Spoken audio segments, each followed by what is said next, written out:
शियाल पंडित और मगर के बच्चे।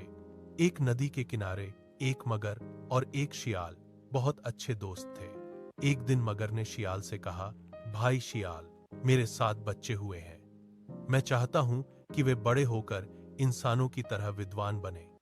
क्या तुम उन्हें पढ़ाई सिखाओगे? शियाल मन ही मन हंसा, लेकिन मुंह से बोला, जरूर। तुम रोज सुबह अपने 7 बेटों को मेरे गड्ढे में दे जाओगे। मैं उन्हें पंडित बना दूंगा। सियार की चालाकी। अगले दिन मगरमच्छ अपने 7 बच्चों को सियार के पास छोड़ गया। सियार तो महा धूर्त था। मगरमच्छ के जाते ही उसने एक बच्चे को चटकर खा लिया। अगले दिन मगरमच्छ देखने आया कि बच्चे कैसे पढ़ रहे हैं। सियार ने कहा, देखोगे? रुको, एक एक करके दिखाता हूं। सियार ने बिल से एक एक करके 6 बच्चों को दिखाया और आखिरी बच्चे को 2 बार दिखाया। मूर्ख मगरमच्छ ने सोचा कि उसके 7 बच्चे जीवित हैं। मगरमच्छ का शौक। इस तरह हर दिन सियार एक एक बच्चा खाने लगा।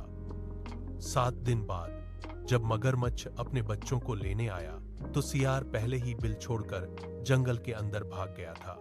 मगरमच्छ ने बिल में घुसकर देखा कि उसका एक भी बच्चा नहीं है, सिर्फ हड्डियां पड़ी हैं। मगरमच्छ गुस्से से गुर्राते हुए प्रतिज्ञा करता है, ठहरो सियार, तुम्हें मैं मजा चखाता हूं। नंबर 9 की चाल और सियार की बुद्धि। नंबर 9 नड़क नाटक नदी के किनारे पर पड़ा रहा। उसने सोचा कि सियार उसे मरा हुआ समझकर खाने आएगा तो वह उसे झपट लेगा। सियार ने दूर से देखकर शक किया। वह चिल्लाकर बोला, मर जाने पर तो खुल्ला, इसकी पूंछ तो नहीं हिल रही। यह सुनकर बेवकूफ मगरमच्छ तुरंत अपनी पूंछ हिलाने लगा। लोमड़ी हंस कर लौट पुट हो गई और बोली, अरे बेवकूफ मगरमच्छ, मरे हुए जानवर की पूंछ भला कभी हिलती है? यह कहकर वह जंगल के भीतर भाग गई। डुमुर का पेड़ और लोमड़ी। इसके बाद एक दिन मगरमच्छ एक अंजीर के पेड़ के नीचे छिप गया। जब सियार अंजीर खाने आया तो उसने उसका पैर पकड़ लिया। दर्द से सियार कराह उठा, लेकिन उसने अपनी बुद्धि नहीं खोई। वह हंसते हुए बोला, अरे मूर्ख मगरमच्छ, मेरा पैर क्यों छोड़ दिया और अंजीर के पेड़ की जड़ पकड़ ली?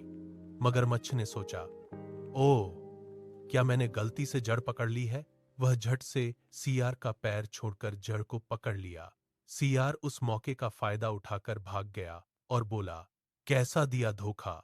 उपदेश। शारीरिक शक्ति से मानसिक शक्ति और बुद्धि की शक्ति बहुत अधिक होती है।